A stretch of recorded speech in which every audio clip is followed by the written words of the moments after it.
السلام علیکم دوستو، سعود سٹوری میں خوش آمدید۔ دوستو، اصحاب کہف کا قصہ اللہ تعالیٰ کی معجزات کی شاندار مثال ہے۔ دوستو، اصحاب کہف سے مراد غار کی ساتھی ہے۔ اس قصے کو اللہ تعالیٰ نے قرآن مجید میں بذات خود بیان کیا ہے۔ اس لیے قرآن پڑھنا نہ صرف ہمیں مذہب کی اہم پہلوؤں کے بارے میں واضح طور پر بتاتا ہے، بلکہ قرآن مجید کی اس طرح کی حقیقی کہانیاں سن کر ہمارا دین اور ہمارا ایمان مضبوط سے مضبوط تر ہو جاتا ہے۔ دوستو، جب رسول اللہ صلی اللہ علیہ وآلہ وسلم نے اللہ کا پیغام پھیلانا شروع کیا تو کافروں نے آپ صلی اللہ علیہ وآلہ وسلم کے علم کو جانچنے کے لیے آپ سے اصحاب کہف کے بارے میں سوال کیا۔ دوستو، اسی وقت اللہ تعالیٰ نے آپ صلی اللہ علیہ وآلہ وسلم پر سورۃ الکہف نازل فرمائی۔ سورہ کہف میں کئی قصے ہیں، جن میں سے اصحاب الکہف کا قصہ ایک ہے۔ دوستو، یہ واقعہ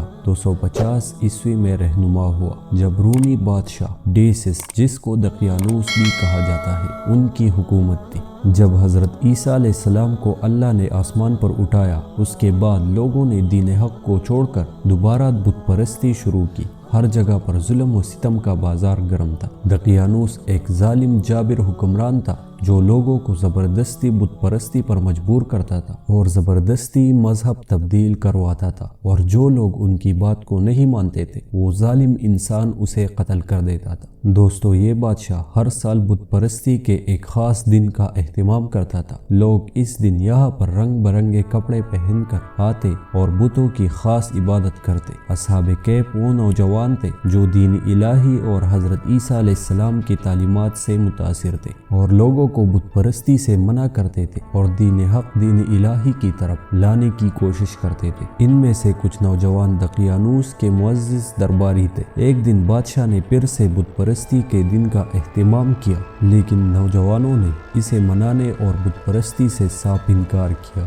دوستو، جیسے ہی دقیانوس کو اس بات کی خبر ہوئی تو انہوں نے نوجوانوں کو کچھ دن کی مہلت دی اور کہا کہ اگر تم اپنی دین کو چھوڑ کر بت پرستی نہیں شروع کرتے تو آپ سب کو سولی پر چڑھا کر قتل کر دیا جائے گا۔ دوستو، یہ نوجوان اپنے ایمان پر اتنے مضبوط تھے کہ وہ بت پرستی کا سوچ بھی نہیں سکتے تھے، اس لیے انہوں نے اپنی دین الہی پر مضبوطی سے قائم ہونے کا فیصلہ کیا۔ جب دقیانوس کو پتہ چلا تو اس سفاک بادشاہ نے ان سب کو قتل کرنے کا حکم جاری کر دیا۔ دوستو، یہ نوجوان وہاں سے اپنی جان بچانے کے لیے فرار ہو گئے۔ راستے میں ان کی ملاقات ایک کسان سے ہوئی اور اس پر محنت کر دین الہی قبول کرنے کی دعوت دی۔ اس کسان نے اللہ کے دین کو قبول کیا اور ان کے ساتھ سفر پر روانہ ہوا۔ اس کسان کے ساتھ ایک کتا بھی تھا جس کا نام قطمیر تھا، وہ بھی ان کے ساتھ چل دیا۔ راستے میں ایک غار تھا، شام کا وقت تھا۔ انہوں نے غار میں تھوڑی سی آرام کرنے کا فیصلہ کیا اور قطمیر نامی کتے کو دروازے کے قریب چوکیداری کے لیے بٹھایا۔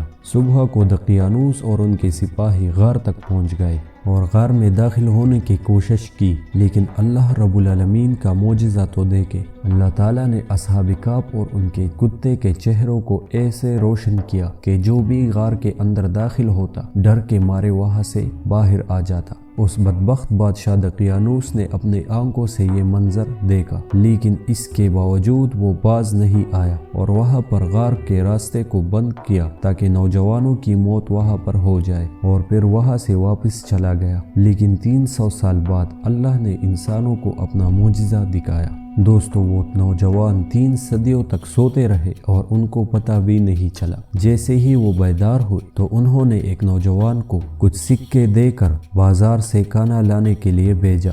وہاں پر کچھ روٹیاں خریدنے کے بعد جب دکاندار کو پیسے دے دیے تو دکاندار ان سکوں کو دیکھ کر حیران رہ گیا۔ وہ سکے 3 صدیاں پرانے دقیانوس بادشاہ کے دور کے تھے۔ دوستو، اس دکاندار کو شک ہوا کہ اس آدمی کے ہاتھوں خزانہ لگا ہے، اس لیے وہ دکاندار بادشاہ کے دربار میں پہنچا اور سارا احوال سنایا۔ بادشاہ خود اس غار کی طرف گیا اور ان نوجوانوں سے ملاقات کی۔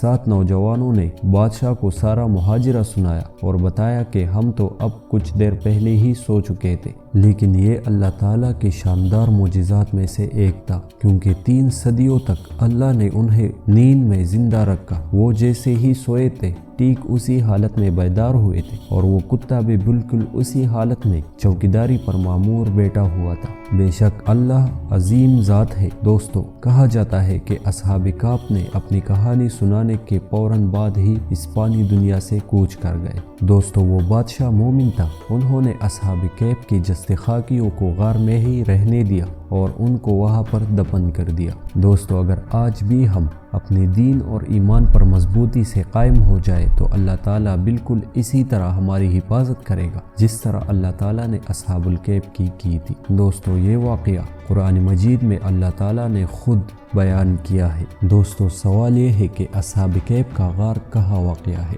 اگر آپ اصحاب کہف غار کے مقام کے بارے میں جاننا چاہتے ہیں تو یہ ہمیشہ بحث کا ایک بڑا موضوع ہوتا ہے، کیونکہ یہ ہر علماء کرام اور محقق کے پاس اصحاب کہف کے مقام کے بارے میں اپنی نوعیت کی تحقیق اور نتائج تھے۔ کچھ نقطہ نظر میں یہ ترکی کے شہر اپسیس میں واقع ہے۔ اس کے برعکس دوسرے لوگ مختلف روایات کی بنیاد پر اصحاب کہف کے غار کے بارے میں دعویٰ کرتے ہیں کہ یہ اردن، شام یا یمن میں واقع ہے۔ دوستو، اگر آپ کو ہماری یہ ویڈیو پسند آئی ہے تو ہمارے اس چینل کو سبسکرائب کیجیے گا اور لائک کرنا نہ بھولیے گا۔